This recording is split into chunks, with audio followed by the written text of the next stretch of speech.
आज की कहानी एक बहुत ही अनोखे, एक जादुई सिंहासन की है। इसका नाम है स्वर्ण सिंहासन की कथा। अच्छा, एक बात सोचिए, क्या होगा अगर एक सिंहासन मतलब राजा की गद्दी खुद ही अपने राजा को अपनाने से इनकार कर दे? अजीब है ना? चलिए, इसी सवाल से आज की कहानी शुरू करते हैं। तो कहानी हमें ले चलती है प्राचीन भारत में।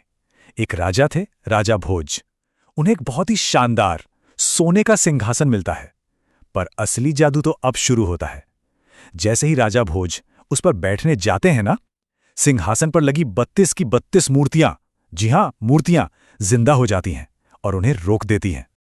अब ये मूर्तियां सिर्फ राजा को रोकती ही नहीं हैं, बल्कि वो तो अपना फैसला सुनाने लगती हैं।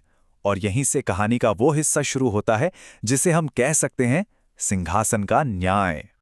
तो उन 32 मूर्तियों में से एक, जिसका नाम था रत्न मंजरी, वो आगे आती है और वो राजा भोज से सीधे सीधे कह देती है, आप इस सिंहासन के लायक नहीं हैं। ये सिंहासन तो राजा विक्रमादित्य का था और उनके जैसा कोई नहीं था। और बस यहीं से विक्रमादित्य की वो महान कहानी सामने आनी शुरू होती है। तो फिर सवाल उठता है कि आखिर ये विक्रमादित्य थे कौन? चलिए, कहानी में थोड़ा पीछे चलते हैं और जानते हैं कि उन्हें किन किन मुश्किलों से गुजरना पड़ा था।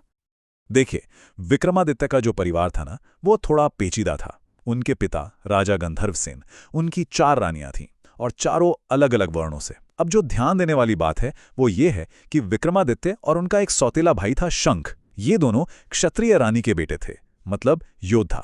और यही बात, यही रिश्ता आगे चलकर कहानी में बहुत बड़ा मोड़ लाता है। और फिर वही हुआ, सत्ता का लालच। शंख इतना महत्वाकांक्षी था कि उसने अपने ही पिता राजा गंधर्वसेन की हत्या कर दी और उज्जैन की गद्दी पर कब्जा कर लिया। इस वजह से विक्रमादित्य और उनके बाकी भाइयों को जान बचाने के लिए भागना पड़ा। पर शंख के सैनिक उनके पीछे पड़ गए और उन्होंने 3 भाइयों को मार डाला। इस पूरे खूनी खेल में सिर्फ विक्रमादित्य ही किसी तरह बच निकले और उन्हें देश छोड़कर जाना पड़ा। लेकिन विक्रमादित्य हार मानने वालों में से नहीं थे और उन्होंने अपना राज्य सिर्फ ताकत से नहीं बल्कि अपनी बुद्धि से वापस लिया। तो चलिए देखते हैं ये चालाकी भरा बदला आखिर लिया कैसे गया। अब जो राजा शंख था वो एक भविष्यवाणी से बहुत डर गया था। भविष्यवाणी ये थी कि विक्रमादित्य एक महान राजा बनेंगे। बस इसी डर के मारे उसने एक तांत्रिक के साथ मिलकर विक्रमादित्य को मारने का एक खतरनाक प्लान बनाया। प्लान यह था कि एक पूजा पाठ के बहाने धोखे से उन्हें खत्म कर दिया जाए। लेकिन यहां विक्रमादित्य ने अपनी चतुराई दिखाई। तांत्रिक ने विक्रमादित्य से कहा कि देवी के आगे सिर झुकाओ। विक्रमादित्य को कुछ गड़बड़ लगी। उन्होंने तांत्रिक से कहा, आप ही करके दिखाइए, सही तरीका क्या है? और जैसे ही वो तांत्रिक सिर झुकाता है, पास में छिपा हुआ शंख उसे विक्रमादित्य समझकर उसकी गर्दन उड़ा देता है। बस इसी मौके का इंतजार था। विक्रमादित्य ने तुरंत तलवार छीनी और शंख को मारकर अपने पिता का बदला ले लिया।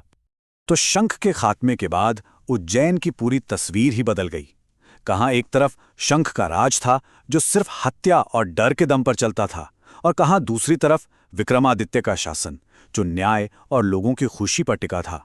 वो वाकई में एक बहुत लोकप्रिय और इंसाफ पसंद राजा बने। तो अपने पिता का राज्य वापस पाना तो विक्रमादित्य की कहानी का बस पहला पड़ाव था। असली कहानी तो अब उस जादुई सिंहासन को पाने की है। हुआ यूं कि एक बार शिकार करते करते विक्रमादित्य अपना रास्ता भटक गए और वो पहुंच गए एक दूसरे राजा बाहुबल के राज्य में। अब राजा बाहुबल बहुत ही दानी और उदार थे और उन्होंने विक्रमादित्य को देखते ही उनके गुणों को पहचान लिया। वहीं पर राजा बाहुबल के एक सलाहकार ने विक्रमादित्य को उस खास सोने के सिंहासन के बारे में बताया कि ये तो खुद भगवान इंद्र का दिया हुआ तोहफा है। जब विक्रमादित्य के विदा लेने का वक्त आया तो उन्होंने तोहफे में वही सिंहासन मांग लिया। और राजा बाहुबल ने भी सोचा कि विक्रमादित्य से ज्यादा लायक इंसान इस सिंहासन के लिए कोई हो ही नहीं सकता, और उन्होंने खुशी खुशी वो सिंहासन उन्हें दे दिया। तो ये थी विक्रमादित्य की कहानी। अब वापस आते हैं वहीं जहां से हमने शुरू किया था, राजा भोज और उस सिंहासन की मूर्ति रत्नमंजरी के पास। विक्रमादित्य की पूरी कहानी सुनाने के बाद रत्नमंजरी राजा भोज से एक तीखा सवाल पूछती है। वो कहती है, क्या आपने ये राज्य उसी बहादुरी और इंसाफ से जीता है जैसे राजा विक्रमादित्य ने जीता था? अगर नहीं तो इस सिंहासन से दूर रहिए। मतलब साफ था, ये सिंहासन सिर्फ ताकत की निशानी नहीं बल्कि काबिलियत का सबूत है। अब देखिए, रत्नमंजरी की ये चुनौती थी तो राजा भोज के लिए, पर यह सवाल आज भी हमारे लिए मायने रखता है। विक्रमादित्य की कहानी हमें यह सिखाती है कि असली लीडरशिप सिर्फ जीत हासिल करने में नहीं है, बल्कि उसे न्याय, समझदारी और उदारता के साथ कमाना पड़ता है। तो फिर आखिर वो क्या चीज़ है जो किसी भी नेता को सच में योग्य बनाती है? ये एक ऐसा सवाल है जिसके साथ ये कहानी हमें छोड़ जाती है।